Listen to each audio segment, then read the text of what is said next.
Morning, everyone. Please rise for the reading of the word. We're coming from 2 Corinthians 10, 1-7. Paul's defense of his ministry. By the meekness and gentleness of Christ, I appeal to you, I, Paul, who am timid when face to face with you, but bold when away. I beg you that when I come, I may not have to be as bold as I expect to be towards some people who think we live by the standards of this world. For though we live in the world, we do not wage war as the world does. The weapons we fight with are not the weapons of the world. On the contrary, we have a divine power to demolish strongholds. We demolish arguments and every pretension that sets itself up against the knowledge of God, and that we take captive every thought to make it obedient to Christ. And we will be ready to punish every act of disobedience once your obedience is complete. You are looking only on the surface of things. If anyone is confident that he belongs to Christ, he should consider again that we belong to Christ just as much as he. I heard an interesting, you can be seated. I heard an interesting thing this morning. There was the Sea of Galilee, go to the other side. Now, what seems interesting to that would be when the disciples said that Jesus told them, let's go to the other side. And he was sleeping when they looked over. Sometimes in our life we think God's not listening to us.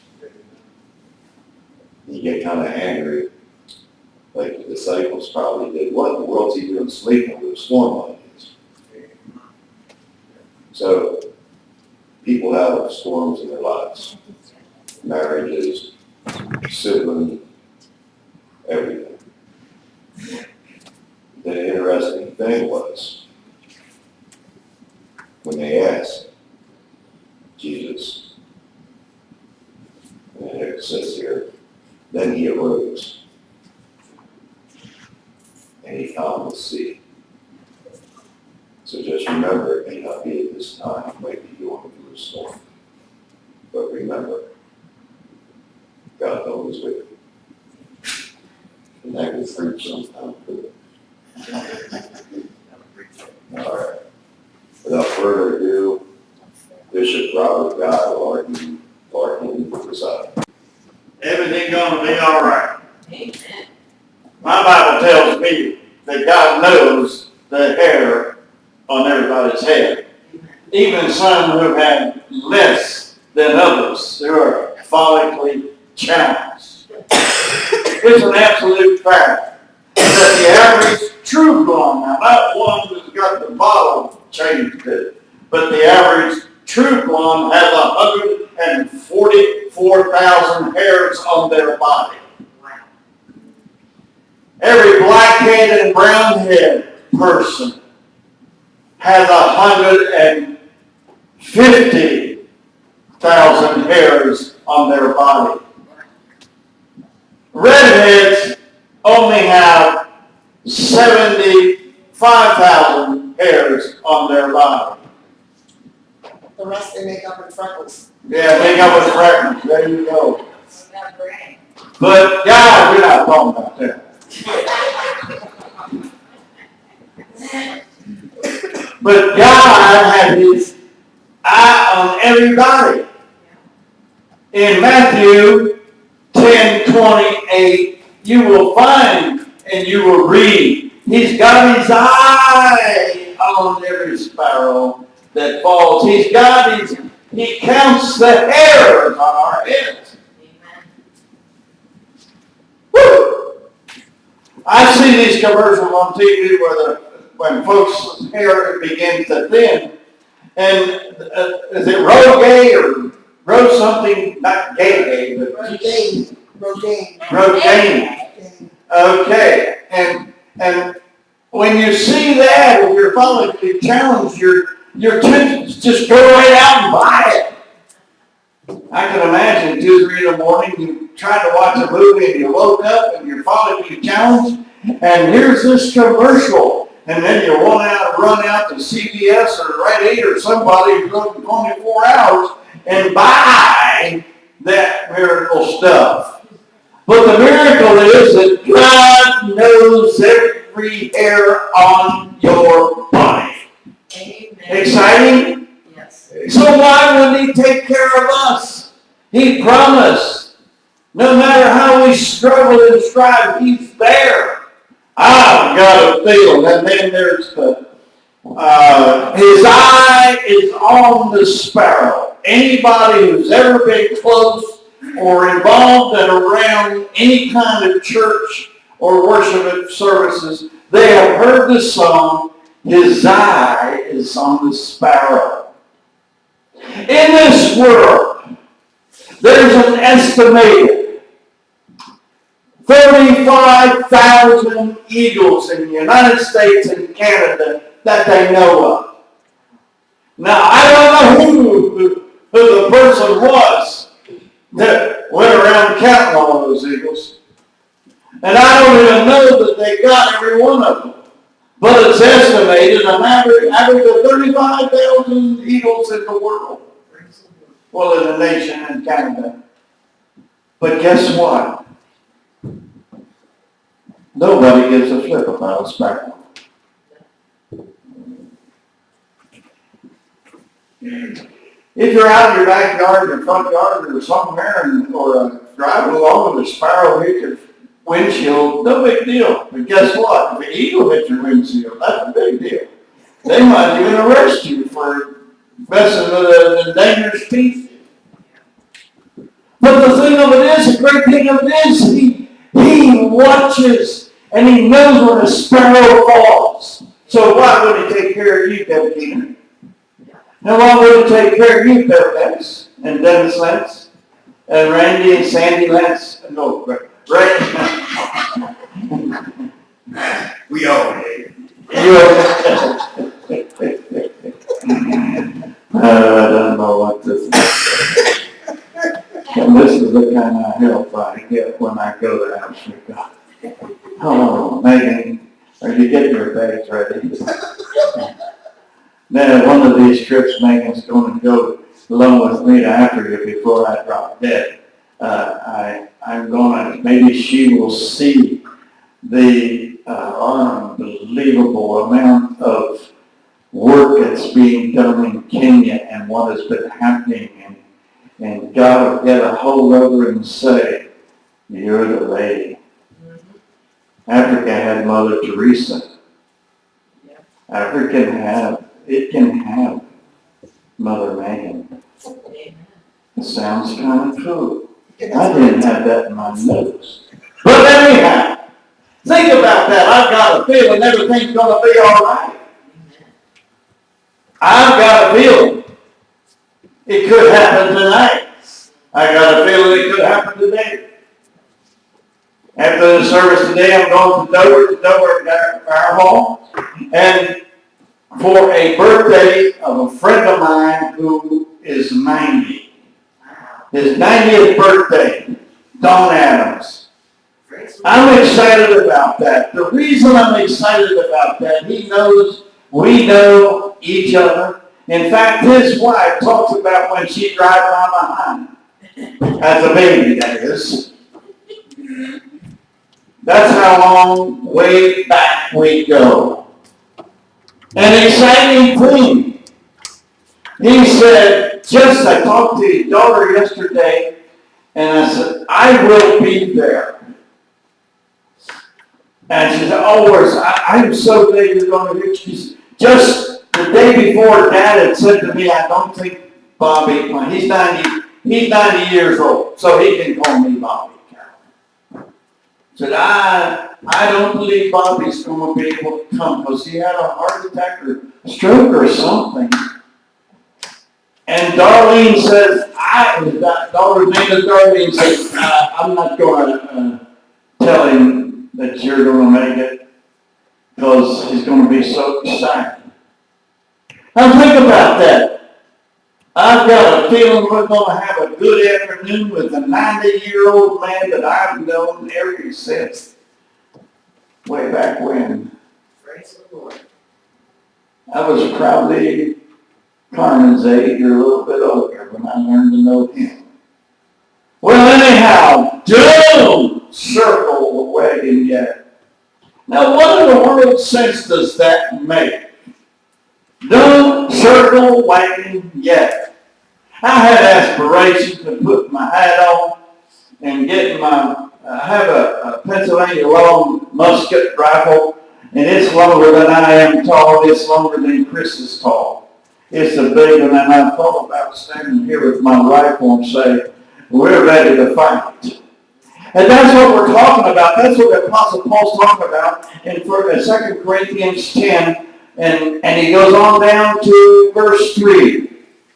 We live in this world. We live in this world.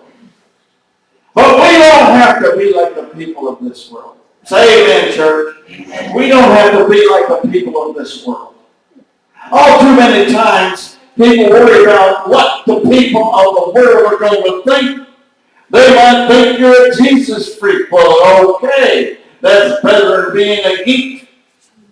Amen. Amen. A geek for the world. I'm a Jesus freak.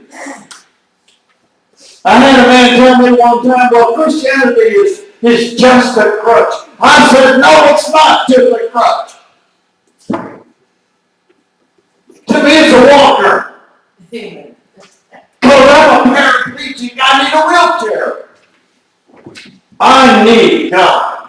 Amen. I need Christ. I need Christianity to make it. Without that, I can't do it. Without it. If I would stand here and begin to tell you some of the things, now Megan knows a little bit, but she's just a baby yet. She's not even going to be 40 until November 2nd. So she's just a baby. And she can tell you some of the hard things that we as a Larkin family have gone through since she joined the family at the ripe old age of about 13 months, 14 months. And she can tell you. She can tell you the hard times and she can tell you the good times. She can tell you the fun we had at Disney World. She can tell you the fun we've had at the beaches, the fun we had in the mountains. She knows a lot of that. But she also knows some of the pain that we've gone through. She also knows that. The pain of the morning she went into Granny Fogel, her grandma, to give her a shot of insulin, and Granny Fogel was dead on the chair. She knows that time. She knows the time that we went through when Pat Larkin passed, when Carson passed, Uncle Carson and Uncle Donald and Mom to her. She knows those hard times. But she didn't have it in her head that I'm going to feel and everything's going to be all right. She was sitting in the corner somewhere playing with her spit. You see, we can't allow the problems of this world to get us and keep us. We will go through that. As Megan has seen us go through that. And some of you in this church have seen us go through that. Miss Carol's been around since 40 West Broadway, right? That's oh girl, how long is that, Megan? That's a long time. 30-some years. Because I was in elementary school and I've been out of school 20 years. Because Amanda and Amelia lived across the street and I met them in second grade. So it's been at least 20 some years. Yeah, well, none of us had gray hair.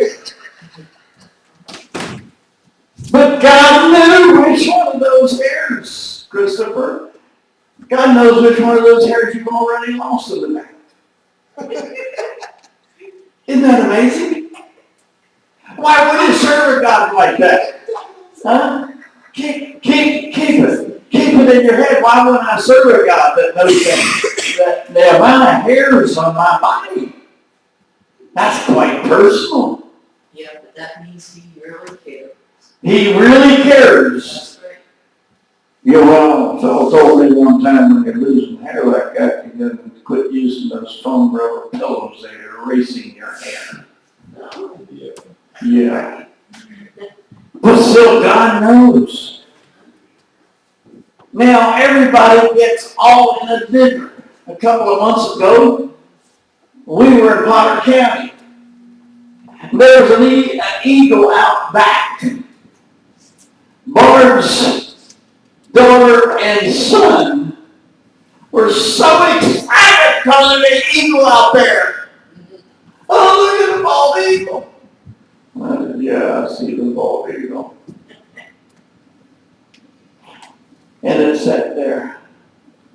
And every time they pass and see out the window or go around the back of it, oh, there, he's still there. He's still there. Well, then a little eagle came. And that was the talk of the day. But nobody talked about the sparrow. There's only one person who cares about the sparrow, and that's God. He cares enough that when one falls, he knows it. And he cares enough when you or I fall, he knows it. I've fallen enough. And you know the commercial for that thing you push and you need help and you live alone and you're a senior citizen. I'm not quite a senior citizen yet. Right, Dennis? We're not senior citizens. We're getting there, though. And when I get about 80 now, I might consent that I'm a senior citizen.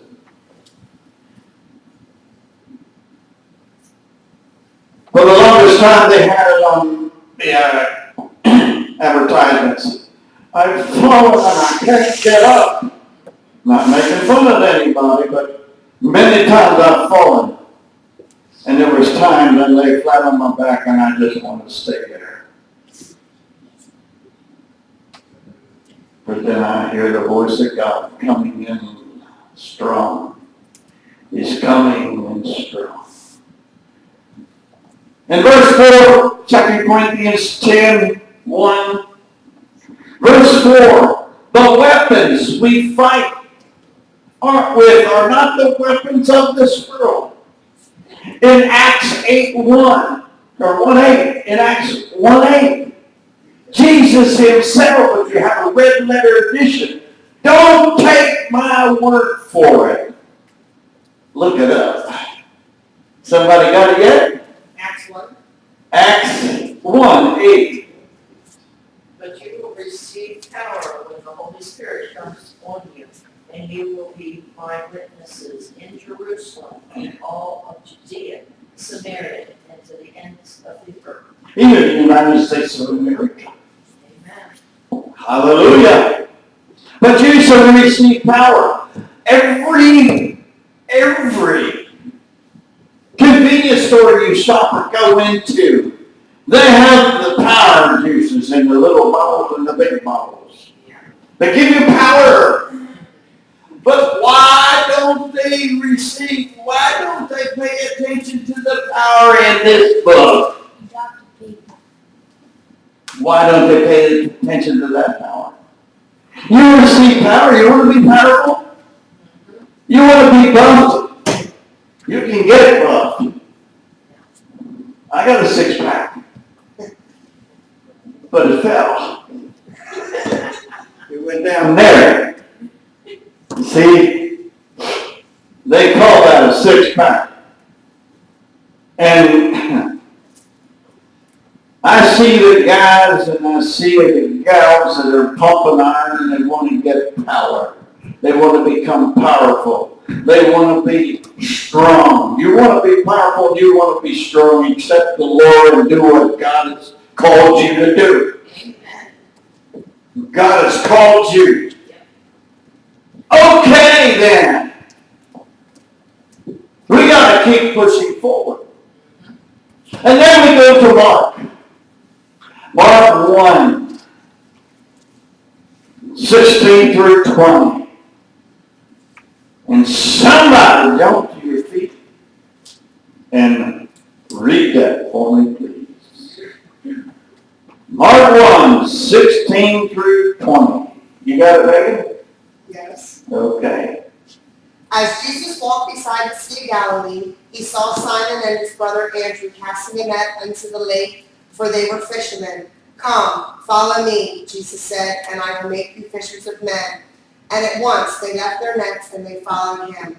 And when he had gone a little farther, he saw James the son of Zebedee and his brother John in a boat, preparing their nets. Without delay, he called them, and they left their father Zebedee in the boat, and they were hired men, and they followed him. Okay. What did Jesus say? Now you're still probably wondering, what does the title of the lesson today? Don't circle the wagon yet. Before we talk about what Megan just read, I need to take you back. For those of you who are old enough to remember the sitcom that used to be on one night a week, Wagon Train. Forward! Ho! And there they go, the wagons. They're heading west to the new frontier. They're all excited and they're ready to go. And you know, it's still happening today. Winston Churchill said one time, do you want to know what the greatest nation is in the world? Do you want to know what evidence there is of the greatest nation in the world? Winston Churchill said. And I know some of you are going to think, Churchill. Harvey said this morning, or last night, Johnny Cash, who's that? All I hear the train coming around the bend. I'm seeing the sunshine. And she still didn't know who Johnny Cash was. That's how long I've lived. When we get back to Winston Churchill said, survey says, Winston Churchill, what did he say? You know. Probably something of a nation without God or something. You know. A great nation. When people are willing to risk their life to get there. And this is what was happening in Wagon Train. When we saw that movie and all the wagons that were heading west and carrying people and everything being done. You ever see one of those little covered wagons? There's not a whole lot of room in there. They had everything that they ever had. Willing to go, knowing that there were bandits and at that time hostile Indians. And they kept pushing, and they kept pushing, and they kept pushing. But then come night, they would circle the wagons. You and I as Christians, we got to keep pushing. We can't be like the wagon train. Now you might say, well, that was a good idea because they circled together to have to be in safety. But they had to keep pushing. If they circled and stayed there, I don't know, when they crossed the river, that's why we have red line today in New York. The settlers came across the Susquehanna River, and all of a sudden they stopped and they didn't push west, they just stopped there. But think about us. Here we are. Whew, I'm excited about this day. Everything's going to be all right. March the 1st, I had a heart attack. It was my 5th heart attack, and I'm getting used to them now. I know how they feel, and I know how they feel when they come, and I know what happens, and I know I'm not staying there. They put me in room 13 3 times in the emergency room. In the last 4 or 5 months, they put me in room 13.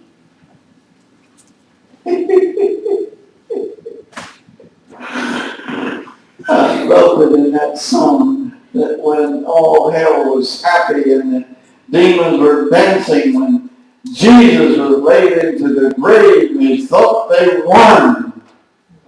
They won, but on Sunday morning, as the clock started ticking,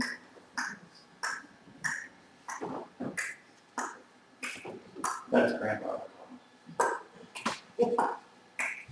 I don't know how they ever lay a digital clock. How long? But the time the sun was rising and the grave broke open, the stone rolled away, and Jesus Christ came out. He's alive! Amen. I stood at the tomb in Israel twice. I sat in the very spot where they laid his body. And I'm telling you, it's all stone. It's all carved out of stone. It's a cave. And when you walk in there, you can't help but feel the presence. Not the presence of Christ, because he's gone. But you can feel the presence of the power. So what were the last words that Jesus said? Come follow me. Come follow me, and I'll make you fishers of men. And what did they do? Said, oh, wait a minute, man. Oh, wait a minute. We see a school bass coming here. We can't go with you right now, Jesus. Just wait for a little bit. And besides that, we can get close to you when we're underwater in a boat. No. Oh, gosh. Amen. The only way you can get close to Jesus is through his word. Amen. Amen? Amen. I'm excited about this. Think about it. Move on down. Come on down. Matthew 28:16-20. Most people who have been in church, they know all about that story. You know about that story. Now think about this. Here we go. I started out this day. I ran out of gas, and just as I was going to get gas, somebody come along and hit my car and demolished my car. I dropped the gas, it started fire.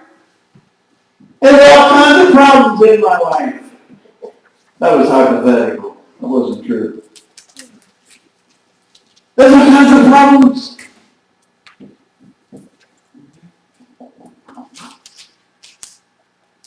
But guess what? I've got a feeling everything's going to be all right. All authority is given to me, Jesus said. All authority is given to me. Go! Go do what? And make disciples of all nations, baptizing them in the name of the Father and of the Son and of the Holy Spirit, and teaching them to obey everything I have commanded you, and surely I am with you always to the very end of age. Amen. Dr. Roger told me, he said, you're not going to America this year anymore. Africa. See, I'm so sad I need help. You see, once you lost your spouse of 55 years, who would correct you when you made a mistake, right, Randy? Correct.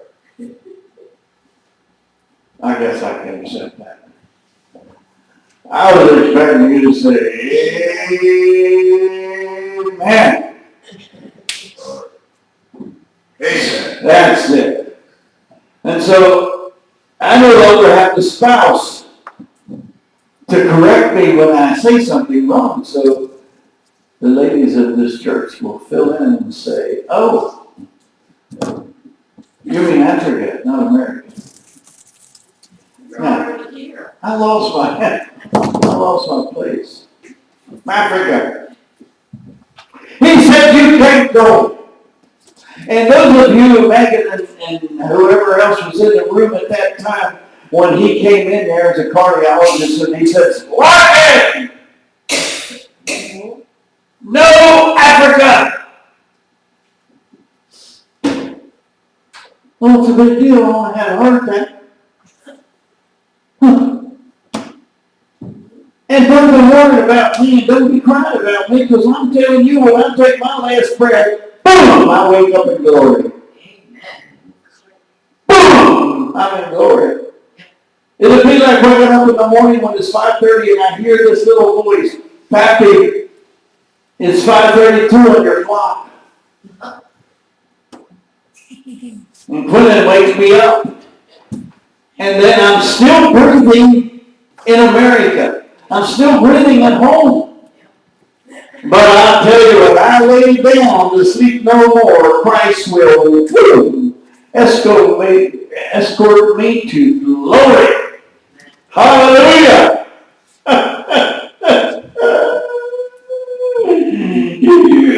You don't get the point that I'm excited about it. You just don't know.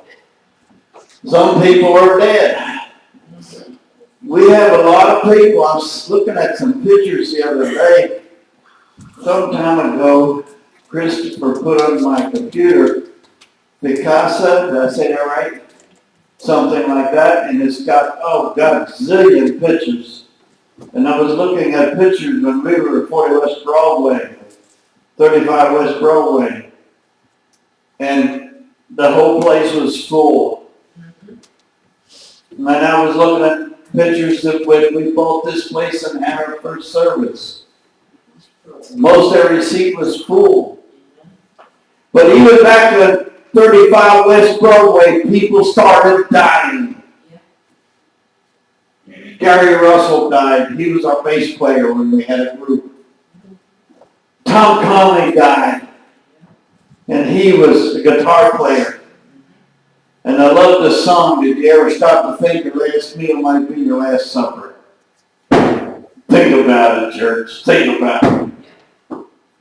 You go have your meal today, it could be your last supper. You said, "Oh, that makes me really scared. Oh, it makes me really scared." Don't worry about it. You'll wake up in glory. Amen. If you know Jesus. If you accept Him as your personal Savior. And then we go to Ephesians 6. Oh, we did talk about in Matthew 28, make disciples, teach them. Teach them God's Word. And I tell you, you don't even have to pay $55 to know about the future. All you have to do is open God's Word. And it said, and it reads, "And ye shall receive power." Ooh, I'm excited about that. And then we go to Ephesians 6, 10 through 20. Put on the full armor of God. Woo! I'm telling you. Where was I? Oh, yesterday. I was in a little store. And in come this guy walking with a walker with his family. And there was a gentleman there who was a biker. Not a big biker, but one that has pedals. I don't know about you, I like the ones with the motor better than the one with the pedals. But anyhow, probably why I have some heart problem. I don't know. The gentleman was trying to be nice to the jerk, who's obviously a bike rider. He had a helmet on, he had elbow pads, and he had knee pads, and he had shin pads. And as I walked out, there was his bike sitting right outside the door. He was prepared. He put on his full armor. because he was a serious biker. Serious biker. Of course, then I looked at that skinny little seat that looked like a slice of pumpkin pie. And I thought to myself, ooh, woo! Why, if he's riding long distance, don't he have some kind of a bigger padded seat instead of that little thing that, anyhow. He put on the full armor, and he was ready. And when you read Ephesians 6:10-20, God plainly states, God's word plainly states, the Apostle Paul tells you to put it on, baby. Put on the full armor of God. One of these times I'm going to make up some brochures. Little brochures, I think there's one or two laying out there as you come in. And as I come on the way to church and I see somebody along the yard, I am so tempted to stop and invite them to church. Did you ever get to think about that? How many people you passed this morning working on their lawn? On their tank. On their tan. Yeah, I know. And up at the pool in Whitehaven. Is that Whitehaven? Yeah. Yeah, is that park full this morning on the way here? Oh, yeah. Oh my goodness. And you know what? There's families that have taken their precious children there. And that's okay. That's okay. But if every Sunday morning they have their children there, then instead of in church, then one day when little Billy takes up a gun and stabs his brother or stabs his mother or his dad or whatever, they'll say, I just don't understand. I gave them everything they wanted. We had a total of 14 fidgets. I gave him everything.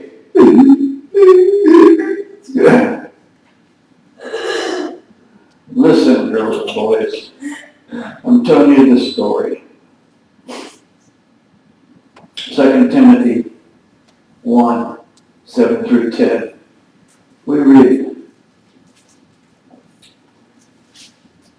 we are not given a timid spirit. You know, down through the years, and most all the old movies, I don't care if they're cowboy movies or even Mork and Mindy, shows down through the years, sitcoms, they always portrayed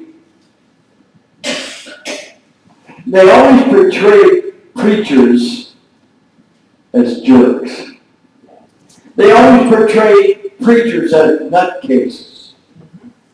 They always portrayed preachers as, I'm so sorry. Oh, I'm so sorry. Don't tell me you're sorry. You tell people, I'm a child of God, and if you don't like it.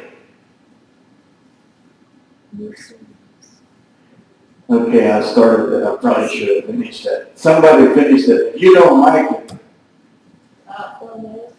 Tough darts Agnes. Remember you say that?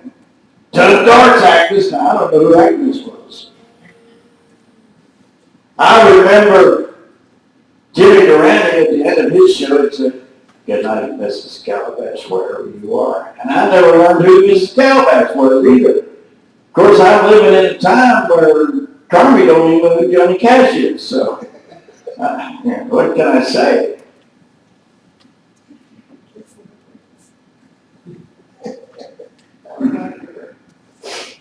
Somebody in 2 Timothy read chapter 1, 7-10. There's not too many. Won't hold it too late. Go ahead. For God has not given us a spirit of fear and timidity, but of power, love, and self-discipline. So you must never be ashamed to tell others about our Lord. And don't be ashamed of me either, even though I'm in prison for Christ. With the strength God gives you, be ready to suffer with me for the proclamation of the good news. It is God who saved us and chose us to live a holy life. He did this not because we deserve it, but because that was His plan long before the world began, to show His love and kindness to us through Christ Jesus. And now he has made all of this plain to us by the coming of Christ Jesus our Savior, who broke the power of death and showed us the way to everlasting life through good news. He's given us a spirit. We're not to be rude, crude, and obnoxious. Now, I've met some people in some churches sometimes that they are so rude and so crude in church. But it's better they be there than the local bar. Now you say that again, and you're amen on that one. And I'm not advocating go to the local bar, but I'm saying in church are rude, crude, obnoxious.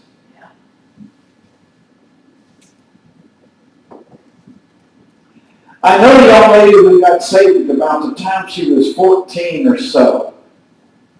And she was so excited she told her grandmother about that she got saved. In fact, her grandmother was in church that day. Instead of the grandmother saying, hugging her and kissing her and welcoming her into the family of God, instead of that, the grandmother says, well, good, you need to tell your cousin. That's obnoxious. That's crude. The grandmother should have been happy that she took and made the decision. We've been given the power to share the gospel. And we should, as the very last couple of lines, we should not withdraw. We should be able to continue sharing the gospel of Jesus Christ. And now maybe it'd be a good idea if I went to go to my notes. Is there anything I forgot? If you didn't get it, you didn't want it. That's right. I believe everything's going to be all right. That's going to be our theme for the rest of July. I believe everything's going to be all right. Even when we got problems. I got the feeling everything's going to be all right. Even Clement, he's going to be all right. As I said a couple of weeks ago, there's a strong possibility. I'm looking at 2 workers here for the Lord.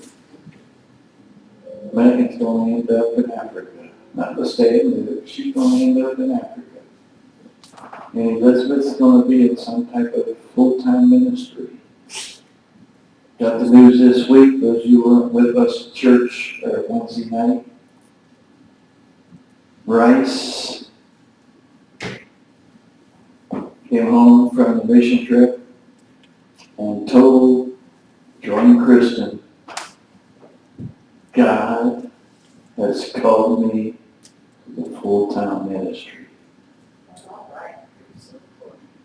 Now, one of the things that parents think right away is, they don't pay much for pastors. See, the board has a thing, the church boards, and they pray to God, you keep him humble, Lord, we'll keep him poor. So when a young person makes a commitment to the Lord in the full-time ministry, right away people start thinking dollars and signs. Dollars and signs. You need to go on and be a doctor. You need to be on and be a chemist or something like that.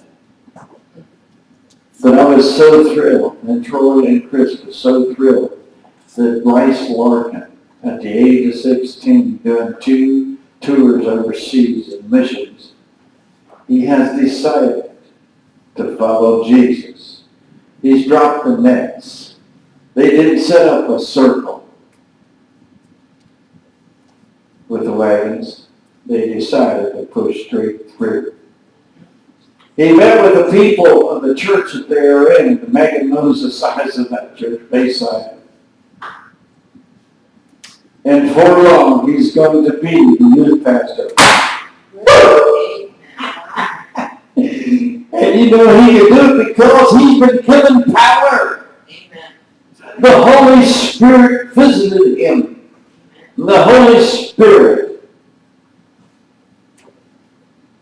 has dealt with Bryce Larkin. He's going to be in a full-time ministry.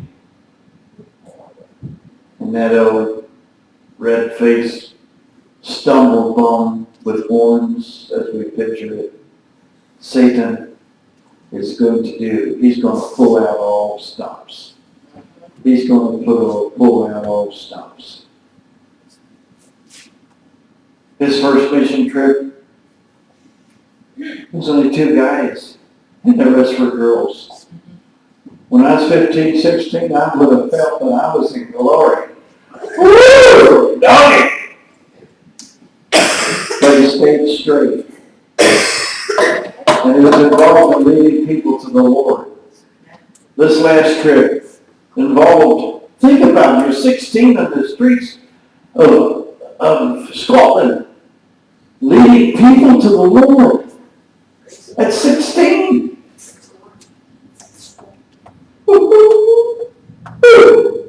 I'm telling you, that's better than any figure of gadget that you can get your hands on. I'm telling you. He said they prayed and prophesied over him over there at the church that they worked with. And the Holy Spirit visited him. He knew he was confirmed. And so it won't be long. I don't know when it will be. That my Megan, Mother Megan, will be involved in the ministry of Kenya. And Elizabeth Hurley will be involved in some type of ministry. She had aspirations of being an attorney, and that's okay. The world needs Christian attorneys. Amen. They need people who love Jesus. I get word back so many times for people about Megan when she's out at Rudders, how personable she is. And when they see her, she brightens their day. And I love her for that.